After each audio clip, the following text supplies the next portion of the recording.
In the name of God, I, Major General Abdul Aziz Jessim al-Shalal, commander of the military police in Syria, declare my defection from the regime's army and am joining the People's Revolution for the following reasons. The army has derailed from its basic mission of protecting the people, and it has become a gang for killing and destruction. Well, there's now so much writing on the wall in Damascus, there's not much wall left. When the Russians start splitting from you or giving signals that they think you aren't going to make it, that's very important. And it's a reflection of what's happening on the ground. The rebels have gained a lot of territory and, most importantly, military facilities where they've captured the weaponry. So that begins to even out the equation on weaponry. And for Assad, he's looking at, you get this high-level defection today. This is extremely high level, the head of military police. So, and what he said was interesting. There are others high in the government who also want to defect, but they can't. And that might even apply to Assad himself. You talk about his fate. He could, it's possible that he will give an asylum, probably in Iran. Maybe Russia will change its mind if he escapes. But if he tries to escape, it's quite possible his own people will kill him on the way to the airport. If he stays when the regime collapses, as it probably will within the next few weeks or months, the others will kill him, his opposition. He's going to get as much of a trial as Gaddafi did. And the last option is the one I mentioned last night. He could try to reestablish himself in Tartus, which is in a canton run by Alawites, protected by mountains on the east, has the sea at the side where they could be resupplied by Russia. And Iran, that would be sort of a last stand. It would be a place where he might be able to exist for a while because it was independent, semi-independent, under the French for a decade and a half after the First World War. So those are his options, but staying in power, extremely unlikely. I spoke to Caroline Glick, who is the editor of the Jerusalem Post early this morning. She called the Obama policy in the Middle East, using her words, not mine, insane. This small footprint, this leading from behind, is a contagious phenomenon. But you weigh that against 11 years of war that the United States has been in, pieces like we ran yesterday with young men coming home with no limbs. Americans are tired of war and tired of our involvement in that part of the world. It's true, but the dichotomy is not between 11 years of all-out war and zero. There's something in between, and I think we're suffering in Syria as a result. The footprint that we had in Libya was a partial one. As a result, we succeeded in getting rid of Gaddafi and then succeeded in seeing the eastern half of the country essentially lawless. It's like a Somalia. It's a place where al-Qaeda's affiliates are and where our ambassador was slain. So that's the fruits of staying out as well. In Syria, what's remarkable is that the envoys are going where? To Russia, to Moscow. For 30 years, if you had a problem in the Middle East, you'd go to Washington, speak with Kissinger or Schultz or Baker to get it resolved.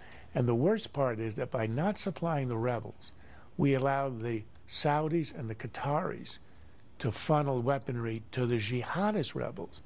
And that's why the jihadists are now have the upper hand and why we're looking at the prospect of a radical al-Qaeda-like Syria as a result, because we kept away and didn't do anything to support the non-jihadi rebels. So we are out of the picture. And the worst of the elements are now the ones who are going to be in control. I've ordered a government-wide review. And if there are rules on the books that are needlessly stifling job creation and economic growth, we will fix them. Well, have they been fixed? Go to the website regulations.gov, a federal government website, and look at the latest regulations that have been posted. Just today, 182 new regulations. 7 days ago, 356 regulations. Within the last 15 days, 982. In the last 30 days, 2,032 regulations. And over the last 90 days, 5,745 regulations. And in many cases, each of these regulations are several hundred pages long.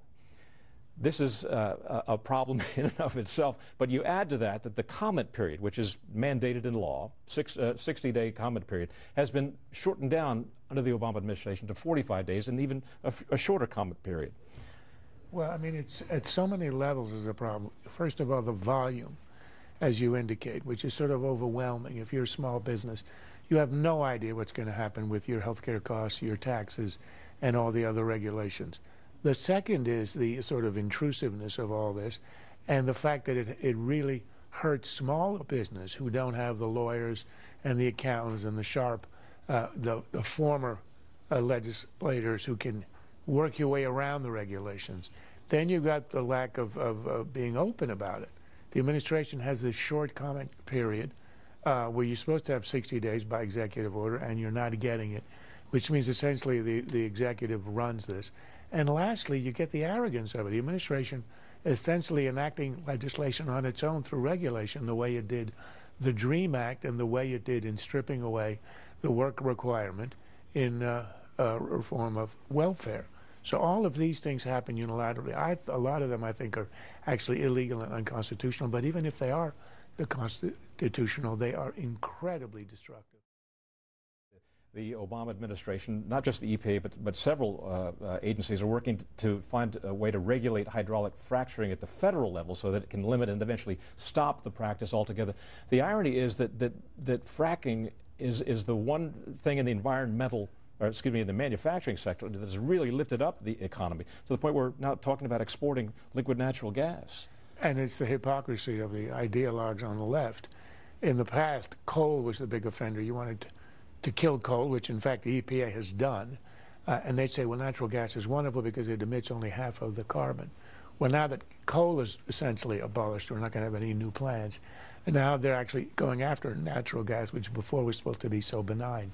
Look, you say it's a pendulum. It's not. It's a ratchet. It always expands. The Republicans can shrink it a bit in the future, but in the end, it's inexorable and it grows.